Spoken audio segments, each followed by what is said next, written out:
Hello friends, welcome to my video part 2 for ODBC, and in this video I want to take my discussion further. In my first video about ODBC, the part 1, I explained where ODBC sits and how it is useful in getting the connectivity between the back-end databases and the front-end consumers, mainly focusing on the business intelligence reports, right?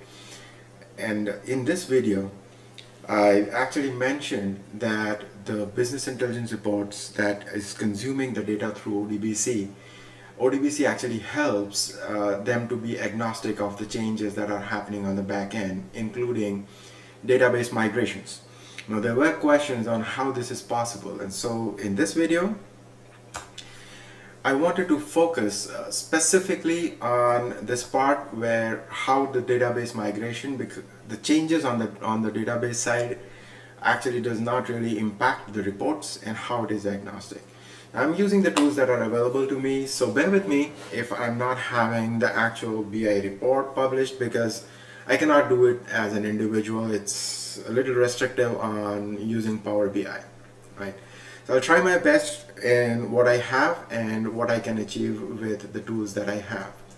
So let's start this with something very simple. I'm trying to explain based on two databases that I have tried to create. So first I installed an MySQL database that comes with a world database which has 3 tables. I'm making use of the city table that you can see here.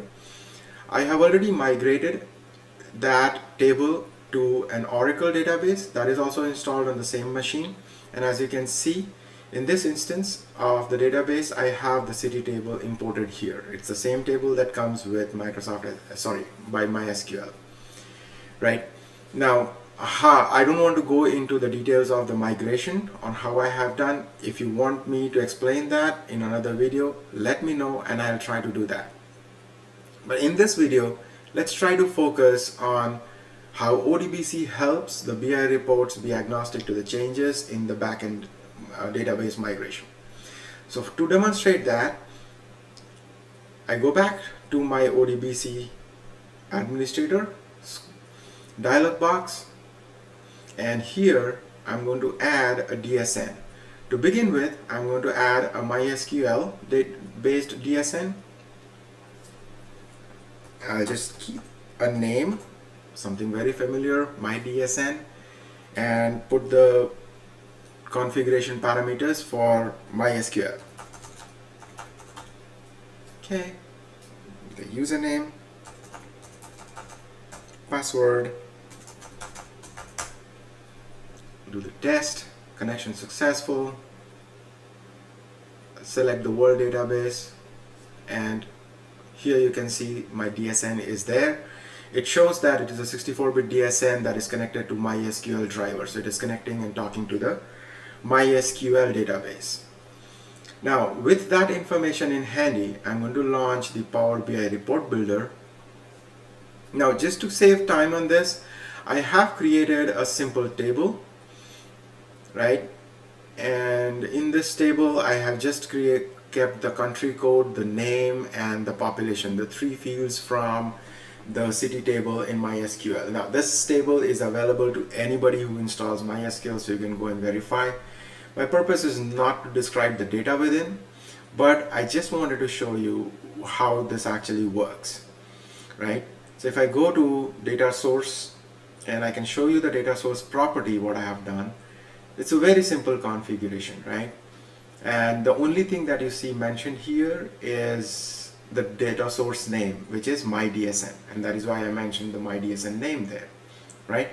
Now if I do a test connection, of course it is going to ask me the username and password, and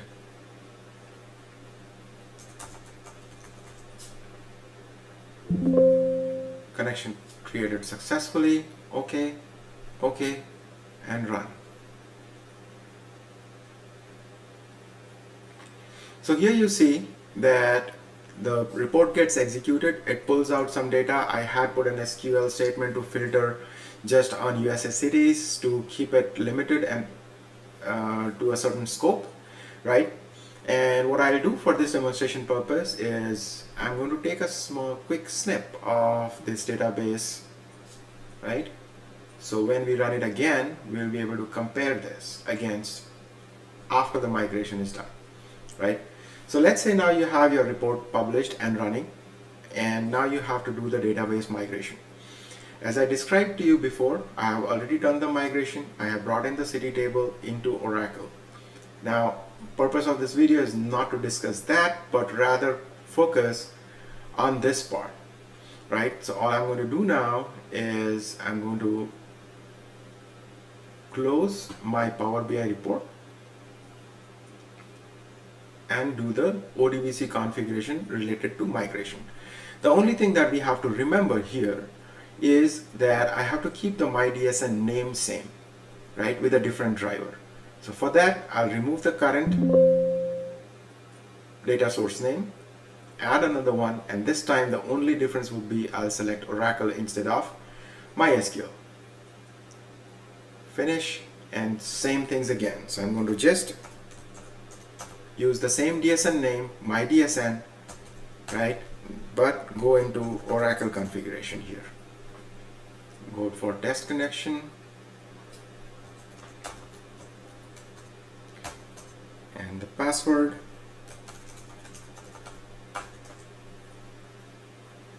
Connection is successful. I do OK. Your MyDSN is back, but with an Oracle connectivity. So just think about this like this, that your backend database admins have now moved from one database to another, right? They have moved all your tables from one database to another.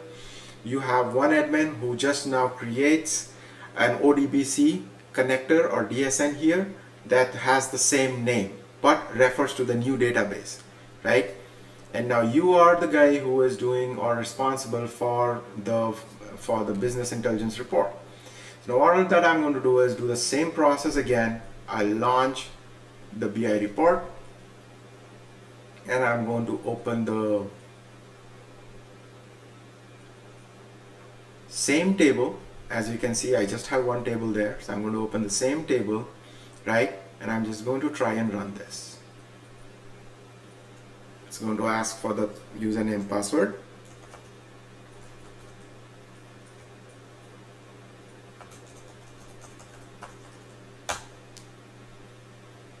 And you can see that the report runs again. Now, if I compare this with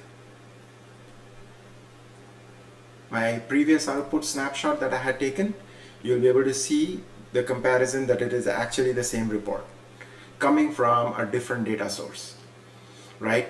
So friends, I just wanted to highlight using this video that the front end or the business intelligence tools can be totally agnostic or ignorant of what is happening on the back end on the database migration, right? The only reason I had to relaunch the tool that I was using was because I cannot really publish a report on my own. I need an organization license to do that. I don't have that.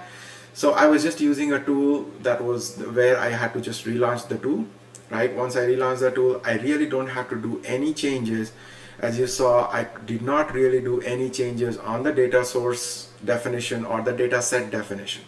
The report was the same, and it was able to run and work very, very easily with the new database, getting the data without any changes on the business intelligence side. I hope this video helps you, and if you feel that you have any questions, please don't hesitate to put them in the comments, and I will try to answer them as soon as possible from my side. Thank you again for watching.